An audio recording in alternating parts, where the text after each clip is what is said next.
कि आंदोलन दो गुट में बट गया, जिसका हम नाम नहीं ले सकते हैं। इतिहास गवाह है कि फूट डालो राज करो अगर चलेगा, आपसी फूट होगी तो आंदोलन बटेगा, तो कहीं ना कहीं विराम लग जाएगा। जो राजनीति उसमें घुसाया है, वहाँ का जो मेंबर है, ये वो सब कुछ एक ही व्यक्ति तय कर रहा है। हम लोगों को कुछ बातें नहीं सुना जा रहा। आपस में मिल के समझौता करके एक साथ आंदोलन नहीं करेंगे तो हम जैसे जेन्युइन छात्र, झारखंड राज्य ही नहीं पूरा देश आंदोलन की जननी कही जाती है। झारखंड आंदोलनकारियों का प्रदेश है, लेकिन विडंबना ये है कि राज्य गठन से लेकर अब तक यहाँ सिर्फ आंदोलन हो रहा है। लोगों के हक अधिकार हाशिए पर है, ऐसा कहना है राज्य के युवाओं का, युवाओं के छात्रों का।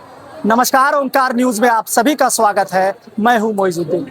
जेपीएससी, जेएसएससी और सीजीएल परीक्षा को लेकर छात्रों का सत्याग्रह लगातार जारी है। सत्याग्रह की अगर बात करेंगे तो सत्याग्रह के 4 आंदोलन को पूरा देश याद करता है। पहला आंदोलन आप सभी को याद होगा, चंपारण का आंदोलन, चंपारण का सत्याग्रह। दूसरा आंदोलन नमक आंदोलन। तीसरा आंदोलन भारत छोड़ो आंदोलन। इस तरह से 4 आंदोलनों को लोग याद तो करते हैं, लेकिन झारखंड की सरजमीन में एक बार फिर से सत्याग्रह की आवाज़ गूंज रही है और ये गूंज कहीं ना कहीं देश की राजधानी दिल्ली तक, सड़क से सदन तक, सदन से संसद तक पहुंचने लगी है। लेकिन सबसे खास और महत्वपूर्ण बात यह है कि झारखंड से उठी आवाज़ जंतर मंतर की तस्वीर दिखाने लगी है। हमारे साथ मंटू यादव है, मंटू यादव से बात करेंगे।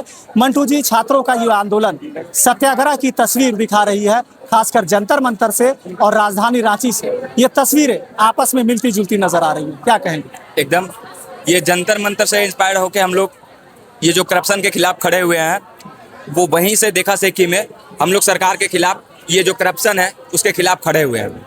ठीक है, और इस आंदोलन का सच्चाई ये है कि ये आंदोलन शुरुआत बापू वाटिका से हुई है।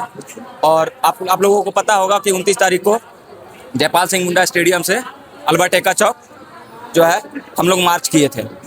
वहाँ से आने के बाद ये विडंबना है कि आंदोलन दो गुट में बट गया। अब बटने का रीज़न हम जैसे छात्र, जेन्युइन छात्र नहीं हैं। ये वैसे लोग हैं जिसका हम नाम नहीं ले सकते हैं। वही लोग हैं, उन लोगों का मकसद था कि आंदोलन को 2 गुटों में बांटना। हम लोग क्या हुआ कि दिन भर 29 तारीख को यहाँ पे थे, 30 तारीख तक ठीक था।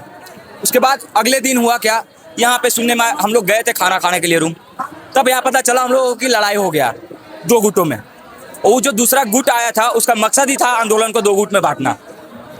यहाँ से उठ के लोग वहाँ चले गए, तो हम लोग आए तो हम पूछे कि हुआ क्या भैया, तो कोई कुछ बता रहा, कोई कुछ बता रहा। तो हमने रिक्वेस्ट किया सभी से कि देखिए अगर आंदोलन गुट में ये हो जाएगा, गुट में। मंटू जी, ये तो इतिहास गवाह है कि फूट डालो राज करो अगर चलेगा, आपसी फूट होगी तो आंदोलन बटेगा, तो कहीं ना कहीं विराम लग जाएगा। फिर तो वही हम वहाँ पे मीटिंग हो रहा था तो 10 बार मतलब हाँ 7-8 बार खड़े होके हम वही चीज़ को रिपीट किए थे कि देखिए समझौता कीजिए और आंदोलन को एक ही रूप में रखिए, गुट में मत बांटिए। लेकिन 2-4 व्यक्ति थे, उसका मकसद ही था कि बांटना, उन लोगों का कुछ और मकसद था। उसके बाद बोला कि नहीं, यहाँ पे पार्टी विशेष का आंदोलन है, हम लोग छात्र आंदोलन अलग करते हैं। हम बोले चलिए, उन्हीं का बात में हम भी आ गए। बोले ठीक है चलिए छात्र आंदोलन करते हैं। गए वहाँ पे, उसके बाद जो राजनीति उसमें घुसाया है, वहाँ का जो मेंबर है, ये वो सब कुछ एक ही व्यक्ति तय कर रहा है। सब कुछ आंदोलन को, हम लोगों को कुछ बातें नहीं सुना जा रहा। हम लोग बीच में आ गए और जो बाहर से जितने छात्र आ रहे हैं वो भ्रम में पड़े हुए हैं। यहाँ आने के बाद बोलता नहीं ये आंदोलन जो है ये छात्रों का नहीं है, ये किसी पार्टी का है। आप देखिए छात्रों का आंदोलन वहाँ है, ऐसा करके बोला जा रहा है। लेकिन हम लोग यहाँ पे रेगुलर, हम लोग को पता है ना कि रियलिटी क्या चल रहा है। वहाँ भी लोग हैं, वही हैं, पार्टी विशेष के लोग हैं। नहीं, तब जब छात्रों के आंदोलन को राजनीति रूप देने का, राजनीति रंग देने की अगर प्रयास की जा रही है, तो ऐसे में ये छात्रों का भविष्य किस ओर जाता दिख रहा? हम तो छात्रों को यही कहना चाह रहे हैं कि आप लोग कृपया जानो और उसको, वो जो कब्जा कर लिया है उसको हटाओ भाई साहब, नहीं तो ये आंदोलन ज्यादा दूर तक नहीं। और जब तक ये आंदोलन दोनों गुट आपस में मिल के समझौता करके एक साथ आंदोलन नहीं करेंगे तो हम जैसे जेन्युइन छात्र आगे नहीं बढ़ने जा रहे हैं। आप कहाँ से, कब परीक्षा आपने लिखी थी? हम पिछले वाला जो तीनों जेपीएससी है, बैकलॉग वाला और रेगुलर वाला, तीनों परीक्षा मैंने दिया है। मैंने फर्स्ट तैयारी अभी तैयारी शुरू किया हूँ। अभी दृष्टि आईएएस में मैं जेपीएससी वाला बैच में मैं तैयारी करता हूँ, वहीं पे पढ़ता हूँ। तो अभी मेरा फर्स्ट अटेम्प्ट था, मैं एग्जाम दिया हूँ। अच्छा, ये बताइए, आपके हाथ में खिचड़ी और चोखा है, कैसा लगा ये? सर खिचड़ी चोखा ही खा के रह रहे हैं अभी, क्योंकि अभी हम लोग का क्लास जो है वो 7 बजे से स्टार्ट होती है और 2 बजे 3 बजे छुट्टी होता है। उसके बाद यहीं पे उठ के आ जाते हैं, सुबह कुछ रोटी वोटी बनाते हैं, खाते हैं, उसके बाद यहीं चले आते हैं। यहाँ आते हैं तो भी 12 बजे रात में जाते हैं। 12 बजे रात में जाएंगे तो उसके बाद तो सोना पड़ता है, खाना नहीं बना पाएंगे, इसलिए यहाँ पे जो मिलता है वो खा लेते जी, हैं। आपके परिवार में कितने लोग कौन कौन है? मेरे परिवार में मम्मी है, पापा है, बहन है, भाई तो हम अकेले हैं। क्या कभी अपने अभिभावकों की ओर से आपको कोई सवाल नहीं आता है कि ये आंदोलन कर रहे हो? अभिभावक को पता ही नहीं चलता है कि मेरे बच्चे आंदोलन कर रहे हैं। माता पिता को ये हम इन्फॉर्मेशन नहीं दिए कि हम लोग आंदोलन में जा रहे हैं, और यहाँ पे रोज आते हैं और खिचड़ी खा के जाते हैं। लेकिन कुछ लोग जो है आंदोलन को बर्बाद करने का काम कर रहा है, उससे आग्रह है कि कृपया भाई साहब राजनीति आप कहीं और कर ले। बहुत मंटू जी, एक अलग सवाल होगा मेरा, जब देश की राजधानी में जंतर मंतर में जब आंदोलन चल रहा था तो झारखंड की जो पॉलिटिकल पार्टियां हैं वो जाके वहाँ बच्चों का, छात्रों का समर्थन कर रहे थे। यहाँ महागठबंधन की सरकार है, यहाँ से कोई प्रतिनिधिमंडल नहीं। वही तो विडंबना है कि राहुल गांधी भी जो अपोजिशन है केंद्र में, उनकी सरकार है यहाँ पे।